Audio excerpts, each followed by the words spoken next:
Hello बच्चों, welcome to Presu Experts. Let's read the question.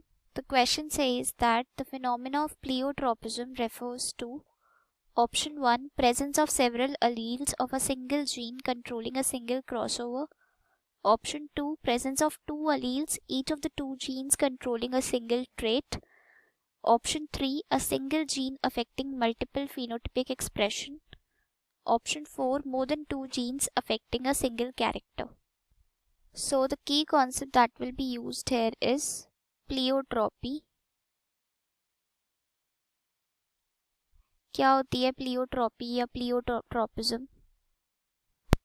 So the key concept that will be used here is pleiotropy or pleiotropism. So क्या होता है pleiotropy? When one gene can control more than one phenotypic effect. जब एक gene can control more than one phenotypic effect. जब एक gene एक से ज़्यादा phenotypic effect को कंट्रोल कर सकती है तो उसको बोला जाता है प्लीयोट्रॉपी या फिर प्लीयोट्रोपिज्म. फॉर एग्जाम्पल, लेट्स सपोज कोई एक सबस्ट्रेट है ए. ठीक है, ये कन्वर्ट होता है किसमें, बी में, और यहाँ पर हमें एक एंजाइम लगती है, मान लो E1. ठीक है, अब ये जो बी प्रोडक्ट है इसकी वजह से मान लो कोई फिनोटाइप आ रहा है, फिनोटाइप 1.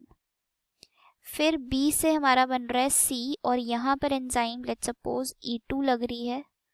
सी जो प्रोडक्ट बन रहा है इसकी वजह से फिनोटाइप 2 आ रहा है.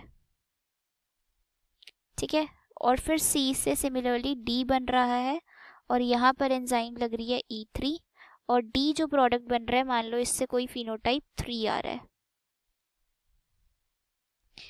ठीक है, अब ये वाली जो जीन है E1 जीन, अगर ये ही प्रेजेंट नहीं होएगी तो ए से बी नहीं बनेगा, बी से सी नहीं बनेगा, और फाइनली डी भी नहीं बनेगा. तो जो E1 जीन है ये हमारी किस तरीके का काम कर रही है, प्लीयोट्रोपिक जीन का काम कर रही है. क्यों? क्योंकि ये more than one phenotypic effect को कंट्रोल कर रही है. अगर E1 जीन नहीं होगी तो फिनोटाइप 1, 2 एंड 3 तीनों एब्सेंट होंगे, तीनों फिनोटाइप कैरेक्टर नहीं दिखेंगे, तीनों फिनोटाइपिक इफेक्ट नहीं दिखेंगे अगर E1 एंजाइम हमारी प्रेजेंट नहीं होगी तो. इसलिए जो E1 एंजाइम है वो हमारी प्लीयोट्रोपिक जीन की तरह काम करेगी. राइट.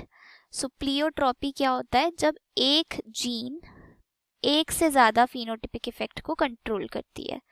इसका बेस्ट एग्जाम्पल है हमारा PKU, फिनाइल कीटोयूरिया. सो यहाँ पर प्लीयोट्रोपिज्म की डेफिनेशन पूछी है हमसे, तो प्लीयोट्रोपिज्म क्या हो जाएगा, when a single gene affects multiple phenotypic expression. That is option 3rd. So I hope you understood the solution. Thank you.